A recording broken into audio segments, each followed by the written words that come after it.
In a world hungry for nutritious food, aquaculture is clearly a winning idea. It isn't a new one either. Humans have been farming seafood for millennia.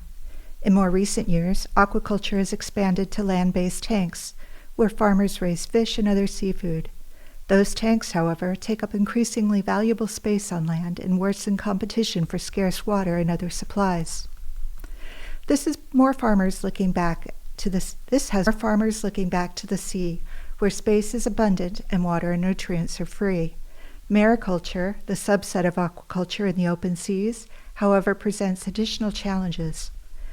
Traditional mariculture relies on intensive manual labor to clean and repair equipment, monitor conditions, inspect nets, and care for the plants and animals raised for human markets. That kind of manual labor is expensive, requiring trained commercial divers who are increasingly spread thin as aquaculture operations expand. It can also be dangerous work for those divers, particularly as farms move out into deeper and more perilous waters. Mariculture can also pose threats for the environment, spreading disease, antibiotics, and parasites, or allowing farmed fish to escape and negatively affect native species.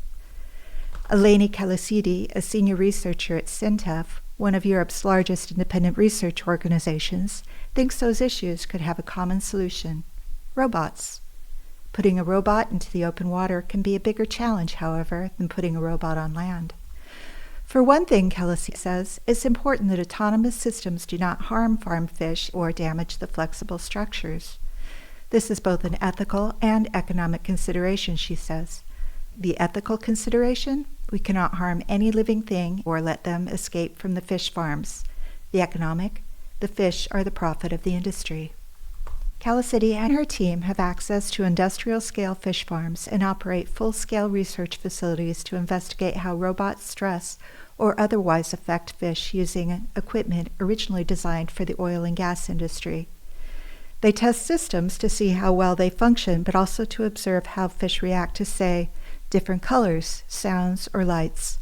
The goal is to learn what stresses fish and ensure healthier fish stocks and better profits. Another challenge for researchers, she says, making remote operating vehicles more clever. Humans on the surface currently perform many aquaculture jobs using remotely operated machines, she says. Our job is to cut the dependence from the humans to get the robotic systems to operate themselves. They need to understand their environment and make sure they don't collide with structures, Khalifa says. Self-operating aquatic systems is an issue for Lakmal Seneviratne, director of the Center for Robotics and Autonomous Systems at Khalifa University. He's working on it as well, and he's optimistic. It's a very exciting frontier in underwater robotics, he says, noting that 70% of the Earth is water, but humans have explored only 5% of that.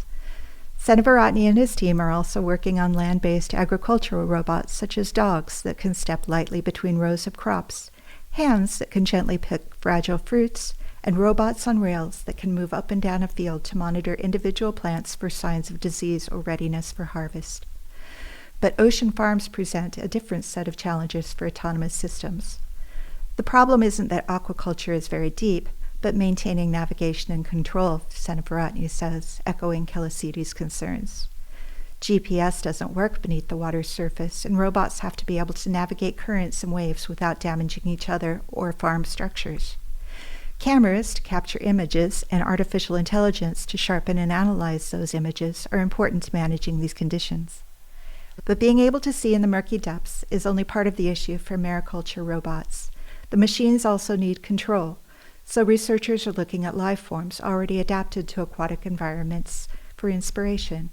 Although not specifically designed for aquaculture, the biomimicry could prove useful in ocean farms. A team from Harvard and the University of South Carolina in 2021 presented the FinBot, which uses 4 independently controllable fins.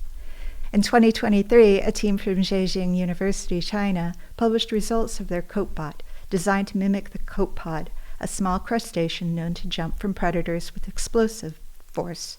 Their bot, they report, was able to leap out of the water, land on a small pad, transmit data, and jump back into the water. Back at Khalifa University, meanwhile, researchers have other ideas.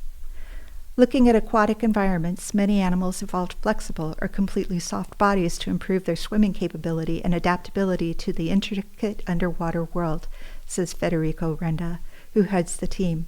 For instance, octopuses can squeeze into small apertures to hide or catch prey, and jellyfish develop the most efficient locomotion strategy of all. In my team, we take inspiration from soft creatures to build new underwater robots capable of replicating these functionalities while understanding the physical principles involved.